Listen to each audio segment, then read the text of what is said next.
அஸ்ஸலாமு அலைக்கும். வாங்க, மதிய சாப்பாடு சூப்பராக ரெடியாக இருக்குது. வாங்க சாப்பாட்டுக்கு.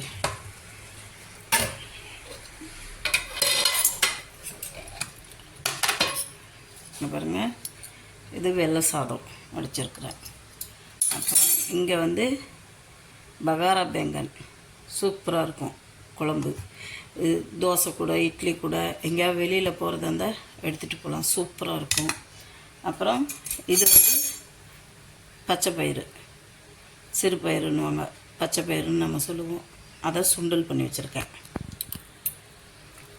அப்புறம் நம்ம கீழா நெல்லி துவையல் சூப்பராக இருக்கும். இட்லி தோசை கூடலாம் சாப்பிட்லாம். லைட்டாக கசக்கும். நான் அதுக்கு இந்த பாசிப்பருப்பு கூட சாப்பாட்டில் போட்டு பிசைஞ்சு சாப்பிட்றப்ப கொஞ்சம் நெய் போட்டுக்குவேன். எல்லாத்துலேயுமே நான் நெய் போட்டு சாப்பிடுவேன், எனக்கு ரொம்ப பிடிக்கும். வாங்க, பிஸ்மில்லா. பிடிச்சிருந்தா ஷேர் பண்ணுங்கள், சப்ஸ்கிரைப் பண்ணுங்கள், லைக் பட்டனை ப்ரெஸ் பண்ணுங்கள். வாங்க சாப்பிட்லாம். அஸ்ஸலாமு அலைக்கும்.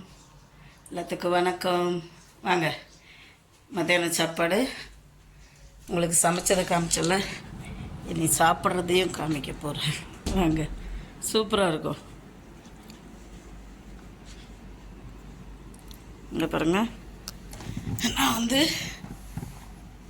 இங்கே கத்திரிக்காய் எடுத்து வச்சுருக்கிறேன். அப்புறம் சுண்டல், இது கீழா நெல்லி துவையல். அப்புறம் சாப்பாட்டுக்கு மேலே கொஞ்சம் நெய் போட்டிருக்கிறேன். சூப்பராக இருக்கும். வாங்க, பிஸ்மில்லா சாப்பிட்லாம். இது எல்லாமே உடம்புக்கு தேவையான சத்து உள்ள இது. டெய்லி நீங்கள் வாரத்தில் 2 நாள் 3 நாள் இந்த சிறுபயிறு ஊற வச்சு பச்சையாக சாப்பிடுங்க. அது ரொம்ப நல்லது. ஏன்னா இதில் புரோட்டீன் நிறையா இருக்குது. கீழா நெல்லி வாரத்தில் 1 நாள், மாதத்தில் கிடைக்கிறப்போ செஞ்சு வச்சுக்கலாம். இட்லி தோசைக்கு கூட சட்னியாக சூப்பராக இருக்கும். பகாரா பெங்கன் அதை விட சூப்பராக இருக்கும். ஹைதராபாத் ஸ்பெஷல் பிரியாணிக்காக செய்வாங்க. ஒரு வாரம்னாலையும் ஒன்றும் ஆகாது. ஏன்னா இதில் அவங்க புளி போடுவாங்க. நான் கோரக்காய் போட்டிருக்கேன். கோரக்காய் மீன் இது மலையாளத்தில் பேர் சொல்லுவாங்க. அந்த புளி போட்டிருக்கிறேன். அது புள்ள பெற்றவங்களுக்கெல்லாம் ரொம்ப நல்லது இந்த கோரக்காய்.